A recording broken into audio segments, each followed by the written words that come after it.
Estamos siendo bombardeados, y no es una exageración, bombardeados constantemente por los mismos símbolos una y otra vez, en todas partes, a nivel inconsciente.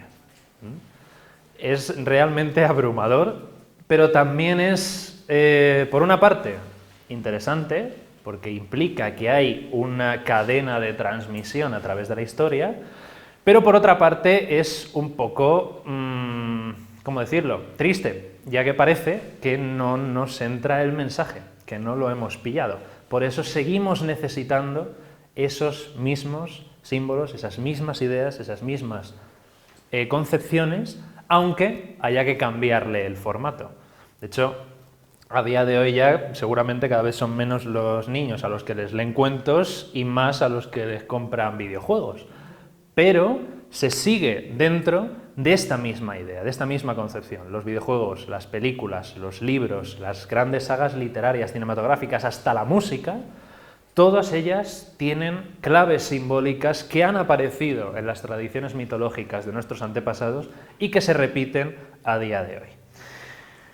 Es también un curso anual, pero va a estar mucho más dividido y mucho más fragmentado. La idea es, por supuesto, con visos de futuro. Si este año funciona bien, continuar el año que viene planteando nuevos temas, por así decirlo. Efectivamente, uno de los que más se van a repetir es el viaje del héroe.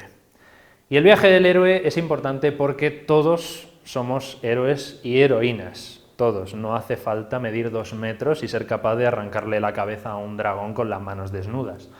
Esto es lo que Joseph Campbell denominó el mito único. Yo, la verdad, tengo la consideración de que aquí Joseph Campbell, me vais a permitir la expresión, se vino un poco arriba y dijo que toda la mitología se podía reducir a esto. Bueno, gran parte sí. Yo creo que no toda, pero hay una parte muy importante que efectivamente remite a una idea que atañe a nuestra conciencia y a nuestra psicología última. Empezando con 3 fases importantísimas. ¿Sabéis que se concibe que todos los seres humanos a lo largo de su vida se producen cambios? Esto no vengo yo aquí a descubriros América. Todo esto lo sabemos. La idea es cómo catalogar esos cambios, cómo afrontarlo y qué impresiones dejan en nuestra psique, en nuestra mente o incluso en nuestro físico. Joseph Campbell dividió los cambios en estos 3 campos, de la salida, la iniciación y el regreso. Por resumirlo, lo desarrollaremos en clase, pero por resumirlo, la salida es estar sentados en el sofá de nuestra casa, cómodamente, y que de repente ocurra algo que nos empuje a lanzarnos a una actividad, a una tarea, que no tenemos muy clara cómo va a salir. La llamada de la aventura. Ese es el hecho que se considera mágico, siempre, en el cual se insta al héroe a abandonar lo que actualmente se denomina la zona de confort, que es un término tan moderno y que en realidad viene existiendo toda la vida, a la zona de confort, y se le insta a embarcarse en una aventura que le va a permitir alcanzar la trascendencia, es decir, mejorarse a sí mismo. Rechazo a la llamada, siempre, de una manera o de otra, personal o por terceras personas. Podemos nosotros decir, no, yo estoy muy a gusto donde estoy, no me apetece y no me interesa hacer eso, o otros que nos impidan, que nos prohíban, que nos coarten o que nos intenten disuadir del hecho. Podemos hacer caso al rechazo a la llamada. Esto tampoco es ni mejor ni peor. Hay algunos que están aquí constantemente y se pasan toda la vida aquí. Hay otros que van por aquí, otros por aquí y otros que no han empezado ni siquiera saben dónde están. Pero tampoco importa y nunca es tarde para comenzar. Sea como sea, en lo que nos atañe, todos los viajes del héroe se van a completar. Porque si no, imaginad qué aburrimiento de película o qué aburrimiento de libro, ¿no? Un personaje que esté sentado en el sofá de su casa y 250 páginas el hombre diciendo que no se levanta y que no se levanta. En el momento en el que se supera el rechazo a la llamada por cualquier método, aparece lo que Campbell denomina ayuda sobrenatural, que no necesariamente tiene por qué ser sobrenatural. Aparece representado normalmente en la figura del mentor, del maestro. ¿Sabéis este dicho, que se dice que es africano, que dice que cuando el alumno está preparado, el maestro aparece. Esa es la ayuda sobrenatural. No es que se piense que una persona, cuando haya adquirido las herramientas mentales y espirituales y haya adoptado una actitud óptima para recibir el cambio, de repente llegue una persona y le diga: hola, vengo a acogerte bajo mi ala. No. Lo que quiere decir ese dicho es que si esa persona tiene esa predisposición mental, absolutamente todo va a ser su maestro. Ese es el punto. De absolutamente todo podrá extraer una enseñanza. En el caso de las sagas que nos van a ocupar, en prácticamente todas, si no en todas, esa ayuda sobrenatural estará encarnada por un personaje. Entonces, esta es la salida: abandonar el mundo que conoce y embarcarse en uno completamente desconocido. Iniciación, lo que ocurre, lo que sería el nudo del argumento. Cuando aparecen las pruebas, todas las aventuras y desventuras que le van a ocurrir al personaje, entra en contacto con la diosa o con las diosas, es decir, el principio del sagrado femenino, que se puede manifestar en muchas variantes. Puede ser una madre, puede ser una amiga, puede ser una amante, puede convertirse en su esposa, cualquier cosa. Tentación, la posibilidad de quedarse en ese punto, en el considerarse mejor de lo que es. Entonces, por ejemplo, en Heracles. Heracles tenía todo para creerse mucho mejor que los demás y decir: yo aquí ya estoy bien. Lo tenía todo, y de hecho, los famosos 12 trabajos, el segundo y el tercero, se establecen aquí, en vencer la tentación, que se traduce en vencer los defectos. Vencer los brotes que surgen en su alma y que le invitan a recrearse en su mundo. Recordemos que el segundo trabajo de Heracles es la hidra de Lerna, esa enorme serpiente con múltiples cabezas que cada vez que corta una, dos más ocupan su lugar. ¿Qué es eso? Cuando crees que has eliminado un defecto o un pensamiento negativo, no solamente vuelve, sino que además seguramente vuelve con más fuerza y a lo mejor incluso acompañado de otro. Y tienes que estar limpiando constantemente y manteniendo a raya esos pensamientos para poder avanzar. Esa es la hidra de Lerna. Consagración, apoteosis, don final, ese es el fin de la iniciación, cuando ha pasado desde esa ayuda del maestro, del mentor que le ha dicho: mira, este es el mundo que se abre ante ti, tienes que superar todo esto, no va a ser un camino de rosas, desde luego, vas a tener encuentros agradables y desagradables y al final te vas a consagrar, vas a llegar al final del sendero. Y es en ese momento cuando el héroe se debe preguntar: ¿y ahora qué? Que empezará el regreso. Lo primero es la negativa a regresar, indudablemente. Pensad en Buda. Cuando Buda alcanza el nirvana, después de haber estado meditando durante años debajo del árbol, dice: ostras, y ahora cualquiera vuelve a ese mundo de enfermedad, vejez y muerte. Pero, al final, lo que caracteriza al héroe es que siempre regresa. Ulises siempre regresa. El Camino de Santiago siempre hay que hacerlo de vuelta. Simba en El Rey León regresa al reino, porque el camino de regreso es tanto o más importante que el camino de ida. No se puede quedar ahí. De hecho, pensad en el mito de la caverna de Platón. Cuando el ex cautivo sale a la luz del sol y empieza a observar los objetos y finalmente es capaz de contemplar el mismísimo sol, ahí ha alcanzado el don final, es la consagración absoluta, es totalmente libre y ha accedido al conocimiento único. Pero en ese momento entra la moral. Dice: se trata de que lleguemos todos aquí, no yo solo. Y entonces emprende el camino de regreso al interior de la caverna para liberar a sus compañeros. Con un final, en el caso de Platón, trágico. Y normalmente el héroe suele acabar mal, porque lo que le consagra definitivamente es la muerte. Cuando ya se ha convertido en el maestro de dos mundos y adquiere la libertad para vivir, es en ese momento cuando lo único que le queda es morir y acceder a un plano superior de existencia. Pensad en todas las apoteosis que podéis imaginar, ¿eh? Osiris muere, resucita y se convierte en Dios. Heracles muere, resucita y es ascendido a los cielos. Jesucristo muere, resucita y es ascendido. Es decir, se reproduce un patrón que es precisamente este, es el que consagra al héroe de forma definitiva, la muerte de su envoltura carnal y la, literalmente, apoteosis, es decir, conversión en Dios. En ese momento pasa a formar parte de una realidad muy superior al mundo terrenal. El propio Buda, cuando fallece con 80 años, accede al paranirvana, es decir, se separa definitivamente de la rueda de samsara, del ciclo de reencarnaciones, y accede a un nivel de conciencia superior, en el que ya no debe reencarnarse nunca más para tener que volver a hacer todo esto. Esta idea se va a repetir casi de forma obsesiva y compulsiva. El primer tema que nos va a ocupar es Matrix, sobre todo la primera película, y un poquito en menor medida, aunque también tendrá puntos dignos de comentario, la segunda y la tercera. Por supuesto, antes de cada clase, una semana antes, cosas así, yo esperaré que los que asistan y asistáis al curso vengáis con los deberes hechos, las películas vistas, porque si no, pues va a ser difícil que hablemos de ellas sin acceder realmente al sentido profundo que tienen. Matrix se puede resumir en estos grandes temas. Mitología mesiánica, de calle. Neo va a ser el Mesías. Oracular también, va a tener mucha importancia a nivel profético. Y, por supuesto, transhumanista, la lucha del hombre y la máquina. Esta va a ser la primera, la que revolucionó el mundo del cine y nos revolucionó la mente a todos. De hecho, se utilizaba como ejemplo en las clases de filosofía, eso yo lo recuerdo, pero sabéis una idea hasta qué punto fue revolucionaria esta película.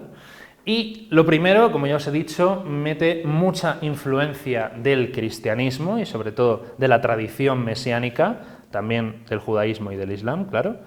Habla mucho de lo que acabamos de comentar, del mito de la caverna, de cómo este buen hombre estaba aquí, encadenado, es liberado por este, que va a ser el mentor, el guía espiritual, y va accediendo poco a poco a la realidad plena, va conociendo, y su papel será no solamente liberarse a sí mismo, sino liberar a toda la humanidad.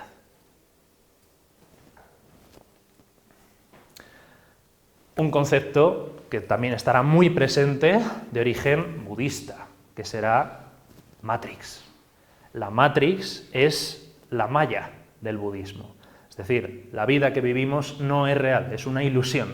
En este caso creada por ordenador, en el caso de Buda creado por energías, pero es lo mismo. O sea, el mundo que vemos no es el mundo real. Platón, el mundo que vemos son sombras de lo que existe. Y, por supuesto, transhumanista, el hombre y la máquina. A ese respecto, hay un filósofo, William Irving, que hace una reflexión muy interesante. Matrix es la película más filosófica que se haya hecho nunca. Cada paso de su vertiginoso argumento puede ser puesto en conexión con algún problema filosófico. Si el mundo que conocemos no es más que un sueño virtual nuestro, que es la premisa de la película, ¿convierte eso al sueño en realidad? Si tuviéramos la posibilidad de salir de ese mundo soñado para regresar a otro más real, pero menos agradable, ¿qué haríamos? Es decir, tomar la pastilla roja, todos recordáis la famosa escena de Morfeo sentado en el sofá con la pastilla azul y la pastilla roja, y elige. No es muy bueno porque ese plano te lo presentan en primera persona. En ese momento no es Neo el que está eligiendo, es tú. Y somos cada uno de nosotros quienes decimos, vamos a ver, ¿la azul o la roja? Si tenemos la posibilidad, ¿sería un fracaso moral no hacerlo? Es decir, fracasaríamos moralmente, un concepto maravilloso, el fracaso moral. ¿Fracasaríamos moralmente optando por vivir en el mundo de ahora en vez de en el mundo real, aunque sea peor? Todo esto son preguntas, ¿eh? Aquí no hay una respuesta única que sea buena y que sea mala. ¿Por qué los seres humanos son más valiosos que eventualmente futuros, o eventuales futuros, mecanismos electrónicos inteligentes? También esa es otra premisa de la película. Recordáis que la realidad de Matrix es que el mundo ha sido sometido por las máquinas que tienen a los seres humanos en células de contención que se alimentan de su energía, la energía que genera el propio género humano, y Neo quiere devolver la vida real a todos aquellos que han sido liberados y a los que faltan por liberarse de la dictadura de las máquinas, porque considera que son más importantes los seres humanos que las máquinas que ahora gobiernan el mundo. ¿Puede vivir la mente sin el cuerpo o el cuerpo sin la mente? Esto es casi cuántico, ¿eh? Claro, pues con esas preguntas sobre la mesa, que no son moco de pavo, nos embarcamos en el desarrollo de algunos de los personajes, cuyo diseño es insultantemente evidente. El prota, Neo, que no me lo puedo creer, o sea, qué bien lo han hecho. No suena de nada. El primer nombre, Tomás. Tomás. Pero no creyente, más que no creyente, es aquel que no se fía. Neo, al principio de la película, antes de conocer a Morfeo, antes de conocer a Trinity, es decir, antes de tener la llamada a la aventura, él, en su vida de Matrix, es un hacker que sospecha que el mundo en el que vive no es real. No tiene pruebas de ello, pero ya lo sospecha. Tanto es el incrédulo. Todo el mundo que le rodea son como nosotros. O sea, damos por sentado que, por supuesto, que este mundo y nuestras vidas son reales.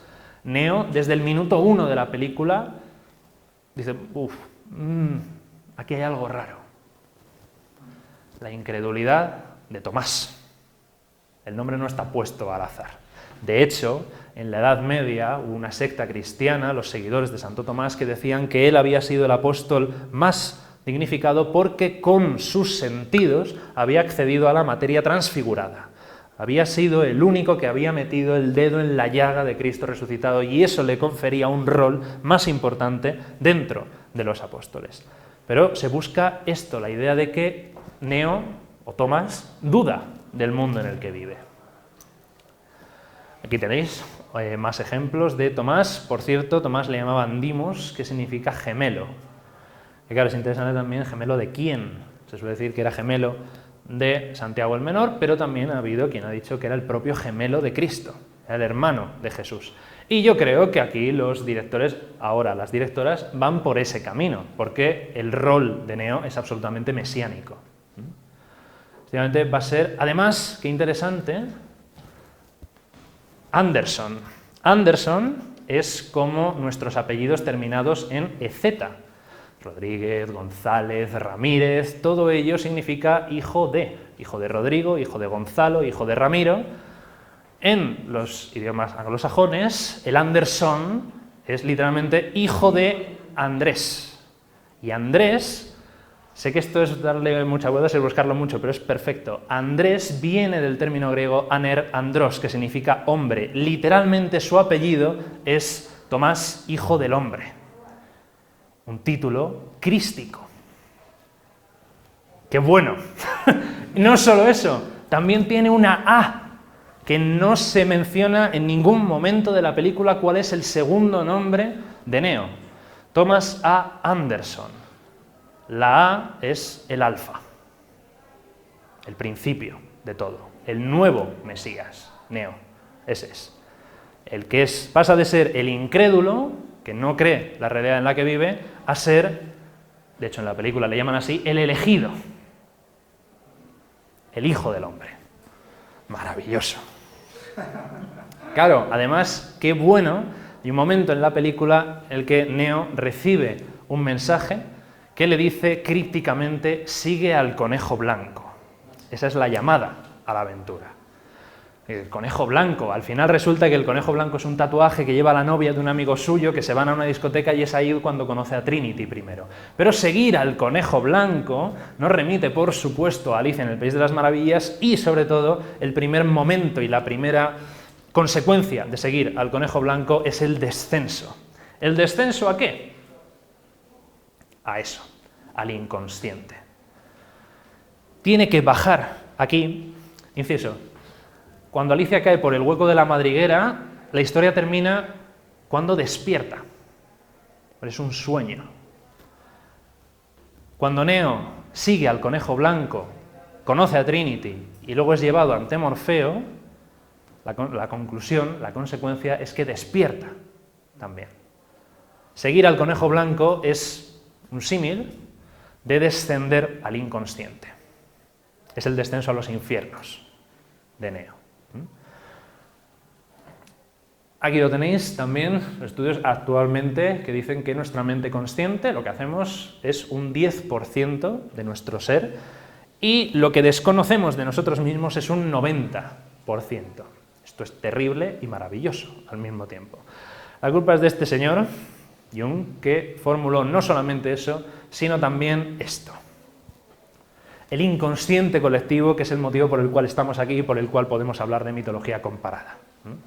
El cómo Neo va a descender a su propia consciencia, le van a decir, efectivamente, lo que creías es real, este mundo y tú mismo no eres quien crees ser, y yo te doy la capacidad de despertar y de acceder a la realidad, pero no va a ser agradable.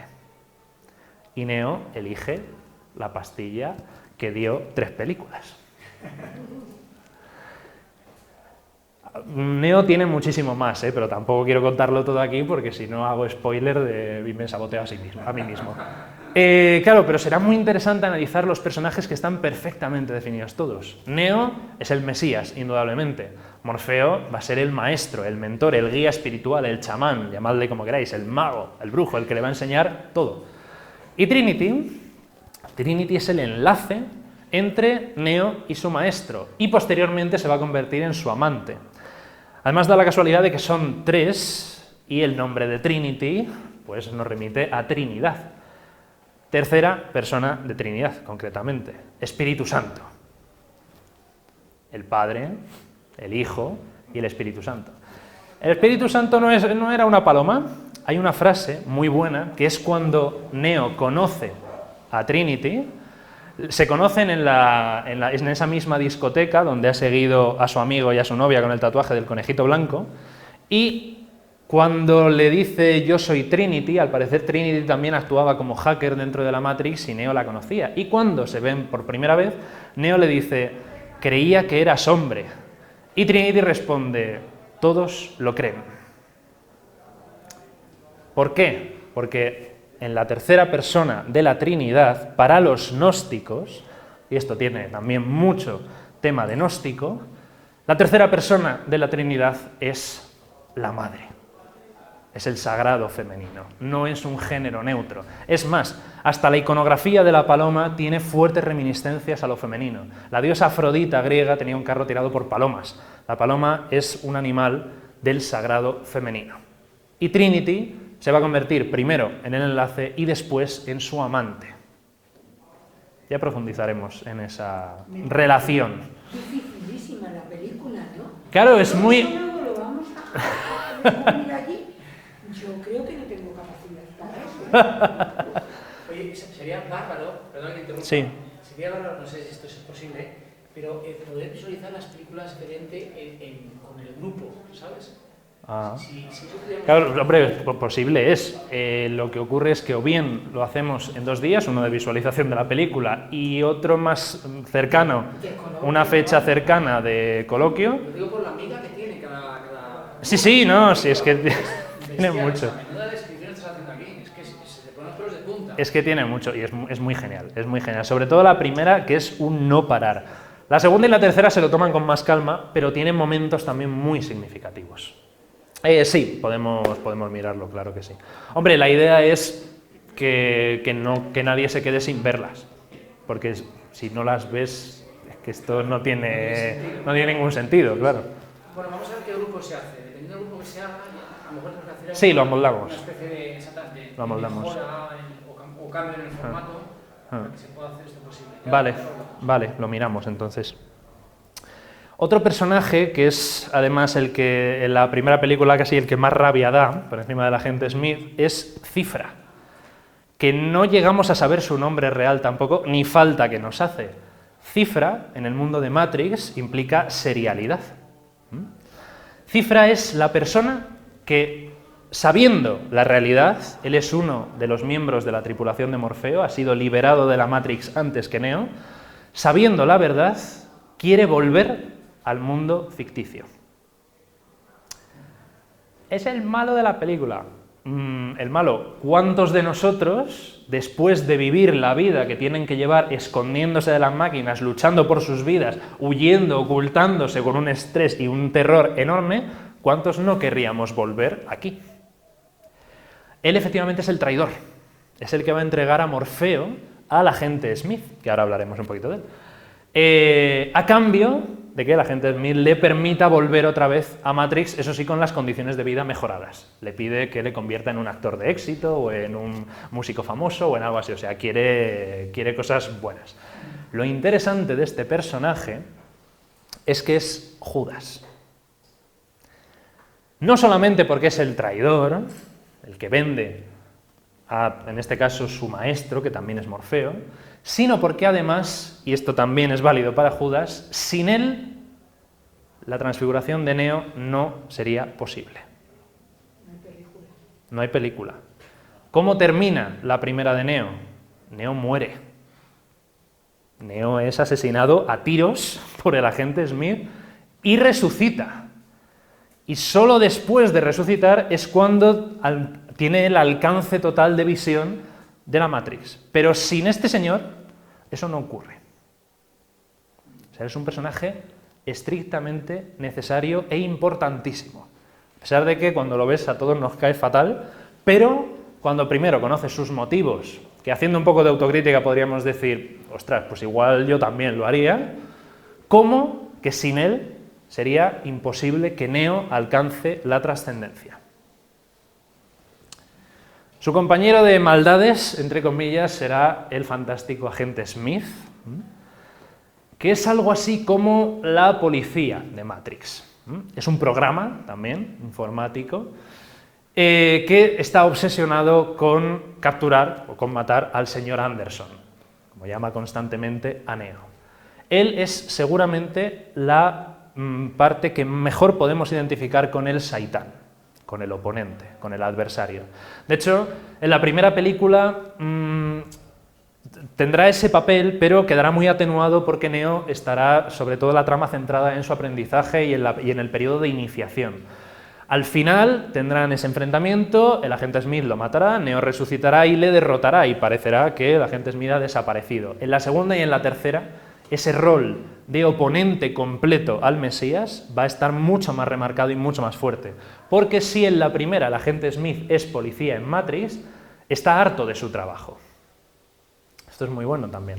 Cuando tiene preso a Morfeo, le dice que lo único que él quiere es dejar esa vida que lleva. Rapta a Morfeo porque Morfeo es el único que tiene el código de acceso para acceder a, como no, la ciudad de Sion, Jerusalén, que es la ciudad que en el mundo real han construido los hombres y las mujeres que han sido liberados de la Matrix. Y entonces el agente Smith trabaja para las máquinas que quieren destruir Sion y a todos sus habitantes, quieren erradicar esos gente que se ha liberado o reutilizarlas y volver a ponerles en los campos de cultivo. Este hombre está cansado de perseguir rebeldes y lo que quiere es acabar. ¿Qué ocurre? Cuando Neo le derrota, regresa en la segunda como un virus, como el programa que quiere conquistar Matrix, quiere convertirse en Matrix. Y ahí sí su rol de Saitán va a estar mucho más potenciado. Y un personaje que pasa un poquito de puntillas por las películas desde la segunda, pero que es fundamental, el cerrajero, tal y como se tradujo en España. El nombre en inglés revela mucho más, es The Keymaker, el creador de llaves. Porque un cerrajero, claro, si le llamamos cerrajero, podemos intuirlo, pero un cerrajero cambia o repara cerraduras. En cambio, el Keymaker lo que hace es literalmente crear llaves. Y las llaves sirven para abrir puertas y las puertas son el símbolo del cambio de conciencia. Las puertas de la percepción de las que hablaba William Blake. Él es el instrumento, es la herramienta que Neo necesita para acceder a la última etapa de su viaje. Por eso, cuando se abre la última puerta, el cerrajero muere.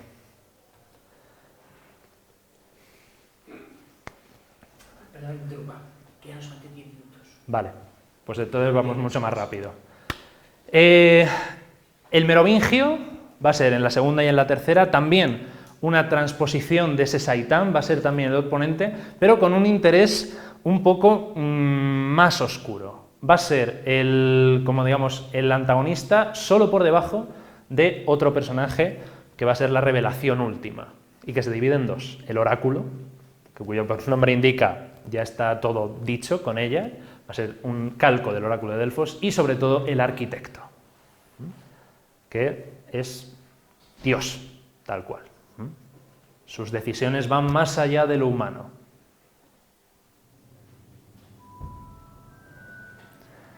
Segundo tema. Me enrollo mucho, me emociono, no me paráis. Y claro, y yo empiezo aquí y tal, y no hay manera. El segundo tema va a ser Harry Potter.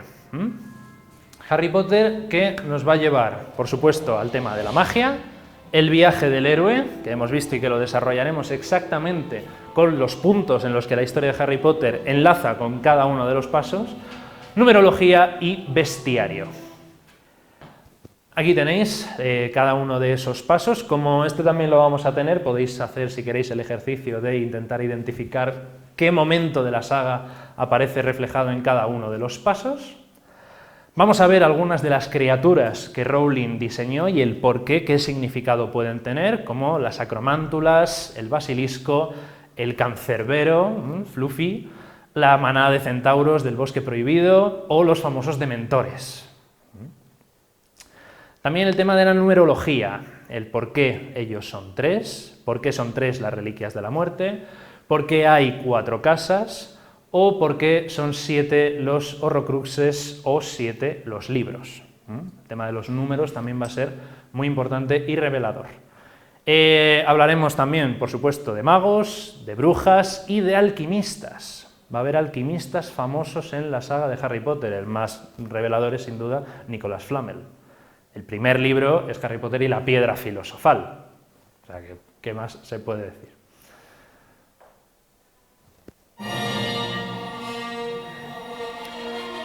Tercero, Star Wars, indudablemente.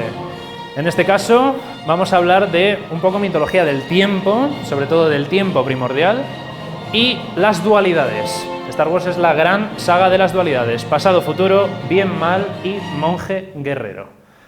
Y Star Wars va a contar 2 historias, que en realidad van a ser la misma, con resultados bastante similares, aunque discordantes en algunas cosas, de un hombre y su hijo.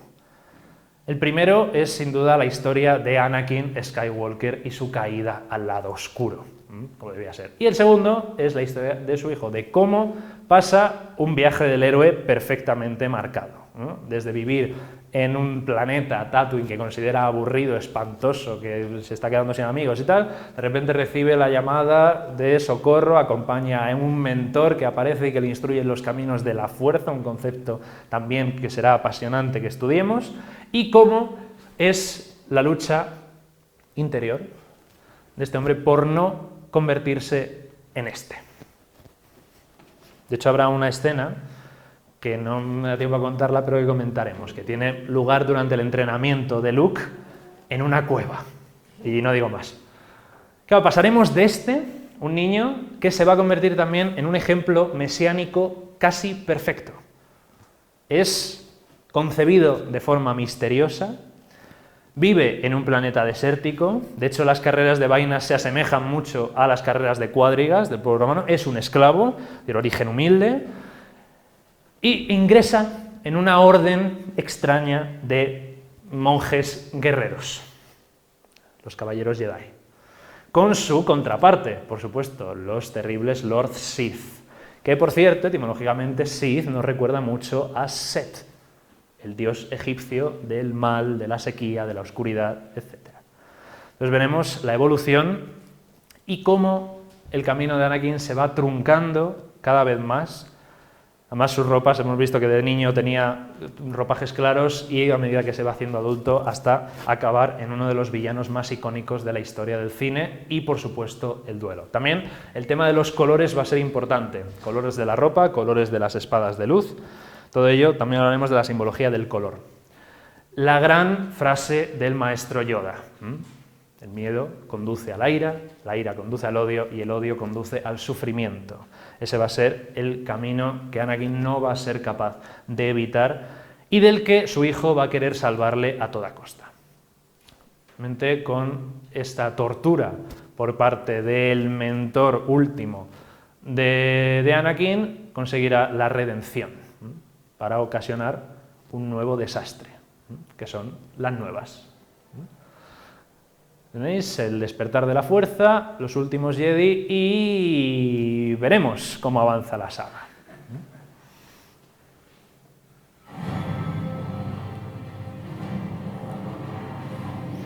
Vamos a ver un poquito de Juego de Tronos también, que es el boom actual, sin duda.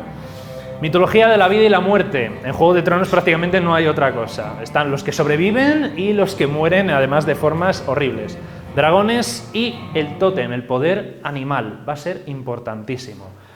Vamos a ver la simbología de las casas, el tema de las criaturas, los lobos guargos, los dragones, el ciervo, el cuervo de 3 ojos, el personaje de Brandon que alcanza una capacidad de visión total y también, por supuesto, los caminantes blancos. Aquí también pediré que vayamos al día con la serie, porque si no habrá muchas cosas que se nos vayan de las manos.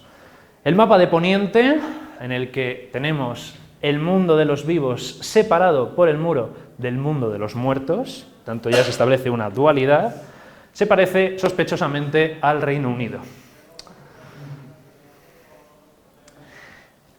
Y, como digo, veremos distintos elementos, aparte de criaturas, unas mitológicas, otras reales, identidad de algunos pueblos o poblaciones o ciudades, y personajes como Jon Snow o Jon Nieve, además de la manifestación de la triple diosa. Hablaremos también de esta presencia de la triple diosa en la mitología y cómo la doncella, la madre y la anciana se encarnan en Daenerys, Catelyn y Cersei. También, otra vez, numerología, 7 reinos, estos son antes de la Guerra de la Conquista, hablaremos un poquito de la cronología de Juego de Tronos para no perdernos, qué características tiene cada uno, quién vive allí, qué casa está asociada a cada uno y, por supuesto, de la teoría de los 7 dioses o de la fe de los 7, que son el principal culto que existe en Juego de Tronos. Y terminamos con la quinta y última, que es, evidentemente, Walt Disney. Esto, anda, que no lo habremos visto veces. Bien, en el caso de Disney vamos a ver, otra vez, Viaje del héroe y el sagrado femenino y, sobre todo, y lo más importante, cómo se ha configurado para las nuevas generaciones. Porque si bien las películas de Disney son, indudablemente, mensajes para niños, también tienen muchas cosas que enriquecen el pensamiento de los adultos.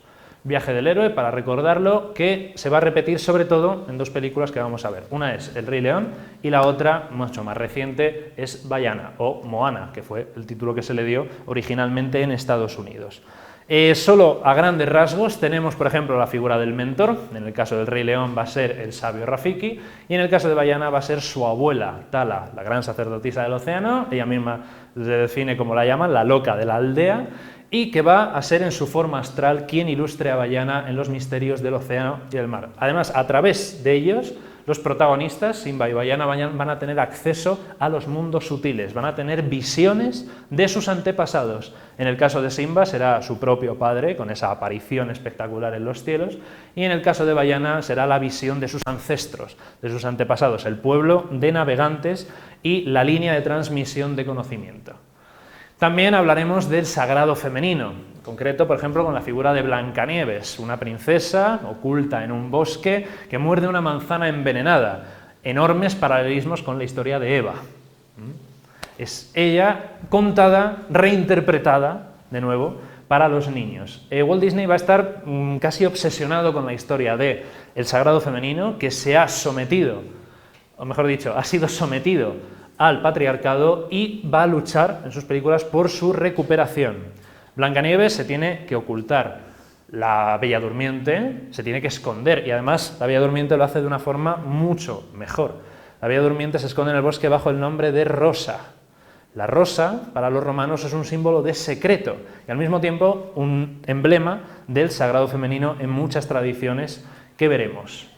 La muerte, que no es una muerte en realidad, sino que es ese sueño perpetuo en el que está sumido el sagrado femenino y que espera la llegada del héroe para despertar y volver a colocarse en los altares. Aquí hablaremos también, por supuesto, de si esto es machismo o no, de quién es lo importante aquí. Si es el príncipe, que tanto se ha criticado, también con razón, porque es un símbolo que no se nos ha explicado, no se nos han dado las herramientas para que lo comprendamos, y por lo tanto, efectivamente, esto parece apología de la violación. No es así. Aquí la importancia fundamental la tiene ella. No es que la mujer no pueda vivir sin el hombre, sino que el hombre no puede vivir sin la mujer. Y no solo eso, esto va mucho más allá, no es solamente una cuestión de hombres y mujeres, sino que es una cuestión de principio masculino y principio femenino. Seres humanos, nuestra parte masculina no puede vivir sin la femenina y viceversa. Para todo, género, rasgo, sexo, no importa. La idea es esta. Tenemos que recuperar el equilibrio, recuperar la rosa y devolver el sagrado femenino a compaginarse con el sagrado masculino. Y solamente así se puede alcanzar el equilibrio. También hablaremos de Ariel, la sirenita. Ya su nombre aparece en el Antiguo Testamento como uno de los nombres de Jerusalén. Ariel es la ciudad asediada por parte del profeta Isaías. También en la mitología y iconografía de las sirenas. Sirenas mediterráneas o sirenas nórdicas, tal como es la sirenita. Las mujeres con cola de pez son sirenas nórdicas. Las nuestras, las mediterráneas, son con busto de mujer y cuerpo de ave. Son las sirenas de Ulises. Un fotograma impresionante de esta película, de Ariel, es cuando está en su cueva de tesoros, cantando esa famosa canción, y se detiene un momento a contemplar un cuadro que tiene colgado. El cuadro de la Magdalena penitente de Georges de Latour. La sirenita está enormemente vinculada a María Magdalena. Además, Disney hace que le roben la voz. Robarle la voz a la sirenita es privarle de la presencia al sagrado femenino en la tradición religiosa occidental. Aquí tenéis el temario. Matrix 24 de octubre, Harry Potter 19 de diciembre, Star Wars 20 de enero, Juego de Tronos 27 de marzo y Disney 22 de mayo. Va a ser mensual, para que también nos dé tiempo a digerir una de otra, y también para el tema, si lo hacemos, de las películas, para que haya también margen de tiempo en organizarnos. Y ya ultimísimos, lo prometo y ya os dejo tranquilos para siempre. Por supuesto haremos alguna mención, aunque no estará centrado, pero alguna mención a cómo está la mitología hoy en el cine. Cómo están apareciendo películas, no en 2014, de hecho hicimos un cineforum de esta película el año pasado, que estuvo muy bien. Dioses de Egipto en 2016 o La momia en 2017. Cómo estas tradiciones, estas culturas, estas corrientes mitológicas y religiosas siguen interesando a tanta gente, a tantos millones, incluso a día de hoy. Solamente han cambiado las formas. Eso es todo. Muchas gracias. Wow. Hemos entrado en tiempo. Bien, bien. Perdonad por el sprint final. Además, lo importante es que aprendamos a verlo por nosotros mismos.